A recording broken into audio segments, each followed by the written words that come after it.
Welcome back. So today we are going to continue our conversation about how to analyze quantitative random variables. And we're talking about one random variable, not more than one. And I'm going to skip this page because we talked about it, but just quickly to remind you, the four components of an analysis of a quantitative random variables, one random variable, is to discuss the general shape, and the language you should be using is the distribution looks symmetric, is fairly symmetric, seems to be symmetric, skewed left, right, very skewed left, very skewed right. That's kind of a language you should use. And then you want to talk about the center. The center, and I'm going to send a different video just on the word center, but for now you want to talk about the mean and the median, especially the median. If the distribution looks symmetric, if it is skewed, this comes into play, as you will see. Of course, you always discuss this in context. And then you talk about spread. Sometimes we call it the deviation. There is a language for it, but for now, you want to focus on two things. One is the range, which is the maximum minus the minimum. Basically, the entire range going from low to high. And you want to focus on the middle 50%. And I'm going to bring all of this into context, okay? And then finally, you want to talk about outliers. And outliers are data set points or observations that seem to be completely outside of the overall pattern, okay? So the example we started the other day was we had students' heights. There are 15 of us, and we took everybody's height in inches. So the N is 15. There were 14 students and myself, and these are not arranged. You could definitely arrange them on your graphing calculator. And so we decided to do a box plots, and we left it right here. Okay, so basically you create a quick rectangle.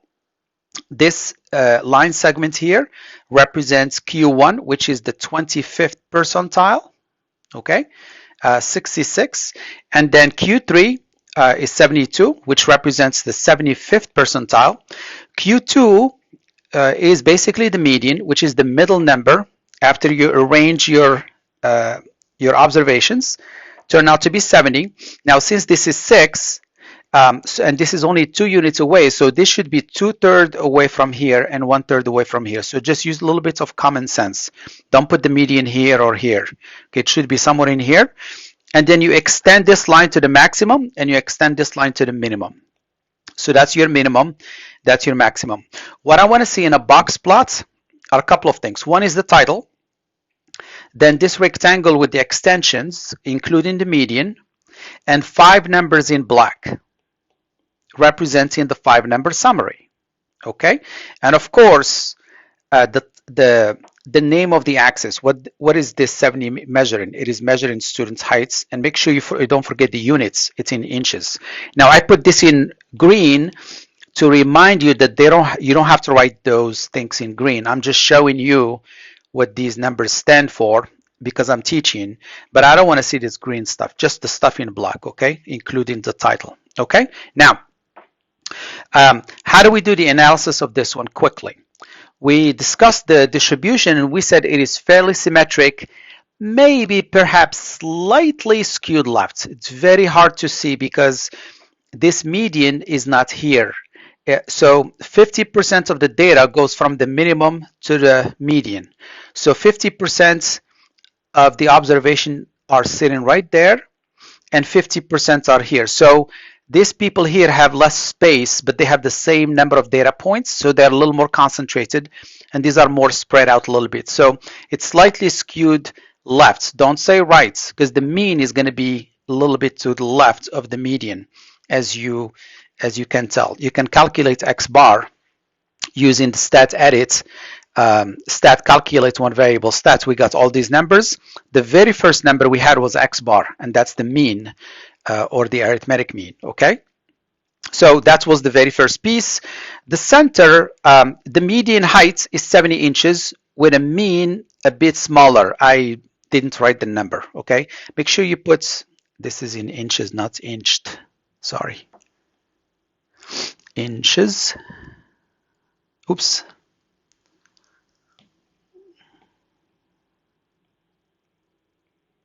Okay. Now the spread is, here's how you say it, the range is 11.5 inches, which is 73 maximum minus the minimum. And don't just say the range is 11.5 inches. You gotta say ranging from the minimum to the maximum. The middle 50%, this is really crucial. The middle 50% is basically this area here, right? It's Q3 minus Q1. That's the middle 50%, from Q1 to Q3. This center is important. So if I give you a test, and I can compute the standard deviation, as you will see, and the mean and the median and the minimum and the maximum scores, I think it's important to know where the bulk of the people, because usually these are almost like outliers. You know, somebody did so poorly or somebody did so well. So we try to focus on the middle 50%. It has another name. It's called the interquartile range, and I'll talk about it in a second. So the middle 50% is 6 inches, ranging from 66 to 72. So 72 minus 66 is 6. So the middle 50% is 6 inches, and it goes from 66 inches to 72 inches. Now, the middle 50%, it's called IQR, which stands for the interquartile range. And the way you compute it, you just do Q3 minus Q1, okay? So in our case, it's 6. So I put it here in green for you. And finally, at this point, just at this point, you would say a height of 61.5.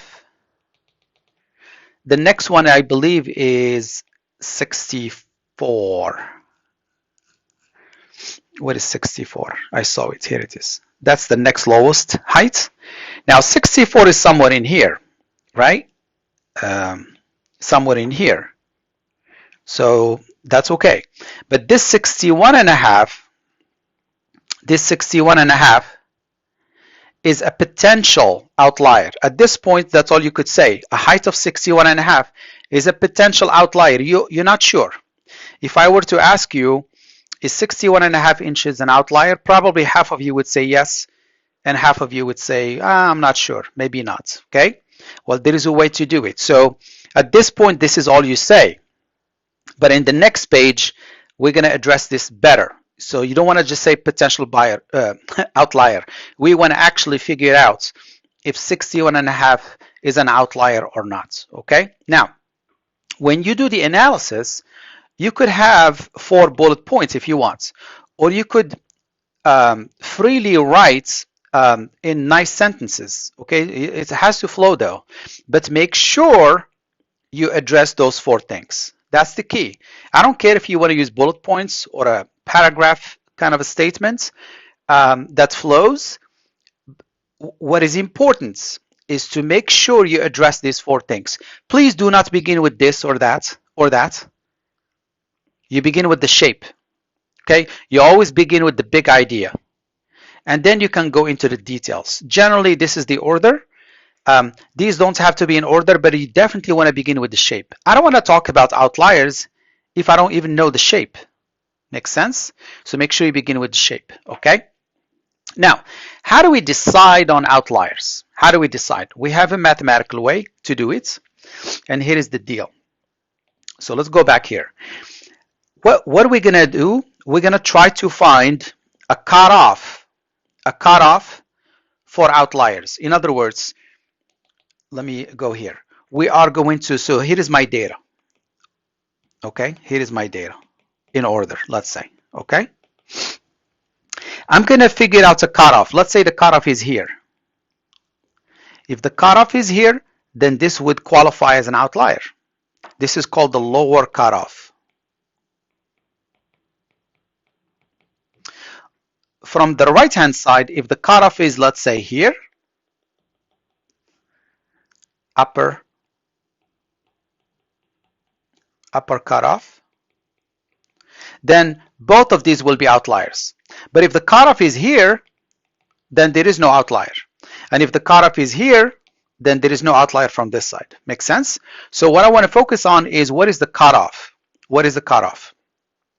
All right, so let's do that quickly.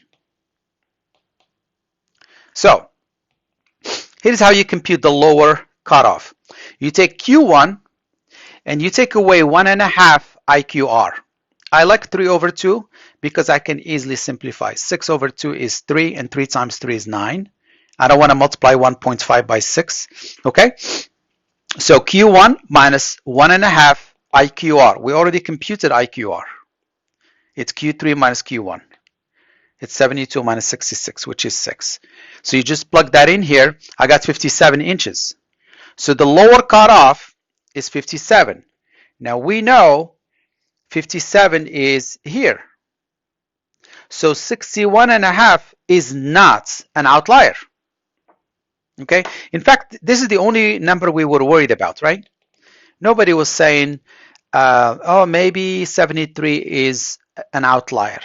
It's not too far from 72 and 71. The one we were worried about is this one. True or false? So now we know that 61.5 is not an outlier because my cutoff is 57 from the left-hand side.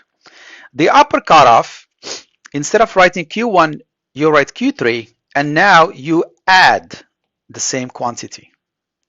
So I got 81 inches, okay? Don't forget the units, okay? They take off points, and I will take off points as well. Make sure you don't forget the units. So my upper cutoff is 81. Do we have anyone whose height is above 81 inches? The answer is no. So there is no outlier from the upper side. There is no outlier from the lower side. Now we can speak with confidence and say there are no heights below 57 or above 81. There are no outliers. So on a test, you don't want to say this anymore. You know, with the naked eye, yes, you could say this, but now we have a way to say it. So this should be part of this discussion here, okay? Good? All right, now I'm gonna conclude with what we called a modified box plots. So I'm gonna trick it. So I'm gonna stick with all of these heights of students and me, okay? There are 15 of us. I'm only gonna go to this guy here, this person. I'm gonna remove this heights. We're gonna replace it by 55. So we're gonna remove, we're not adding 55. We don't have 16 students, we only have 15. So we're gonna take off. Suppose the student whose height is 61.5 is actually 55 inches. In other words, we are going to change this. Excuse me. We're going to change this into 55. Okay? Quick question for you, and you may want to pause the video and think about it. Do you think do you think Q, the maximum, Q3, Q2, and Q1 will change? Of course, the minimum will change because that was the minimum. Now the minimum is 55. Do you think these will change? You could pause the video and think about it first, okay? The answer is no. And that is the only reason why I only changed this number, because I don't want to reproduce another box plot, okay? The answer is no. Because as you will see in the next video, the median, and this is also a median of this area, isn't that true? The median of this area is Q1, and the median of this area here is Q2. So these are actually all medians, and these medians are resistant to changes, to outliers especially. So if I change 61.5 into 0 inches, these three numbers are not going to change. And by the way, that's not going to change either, because that is some sort of a median, and that is some sort of a median, and median minus a median is some sort of a median. This, it's not a median, but it is resistant to outliers, okay? So what happens is my 5-number summary, again in black, the same numbers, this one, this one, this one, this one, are the same. okay? That 61.5 is no longer valid. I called it 55. But I did something weird here, and I put this extra number here, okay? So if I change this to 55, these four numbers are not going to change. And when I look for the cutoffs, that didn't change, that didn't change, so that cutoff doesn't change. That didn't change, and that didn't change, so the upper cutoff doesn't change either. Well, if the lower cutoff is 57, and I have a number smaller than 57, that means 55 is an outlier. Isn't that true? Okay, there is no outlier on this side. But now 55 is an outlier, and here is how you do it. Because 55 is an outlier, which is the minimum, you don't extend the line all the way. You go to the one just above 55, which happens to be 64. That's the next smallest number. Okay, we replace this by this. That's your minimum now. This is the next smallest number. It's not an outlier. This one is not an outlier, but that is the next smallest number. So now the line extends to the second lowest number, which is not an outlier. And instead of extending the line, you just put a star and put that minimum. That indicates to me that this is an outlier. Are you with me? In other words, you no longer have the 5-number summary. You have 6 numbers now. You have 1, 2, 3, 4, 5. That's your 5-number summary in green. Make sure you write the second smallest number because that's where the line extends. Okay, that is called a modified box plot. Now, you don't have to do this by hand. Sometimes you do if there is a test, but generally you don't have to do this by hand. And you don't have to do this by hand. There is a way to do it on the calculator. And here's how it works. You go back to stat edits and you enter your data. Remember that? You could do stat calc 1 var stats and produce these numbers for free. I don't care.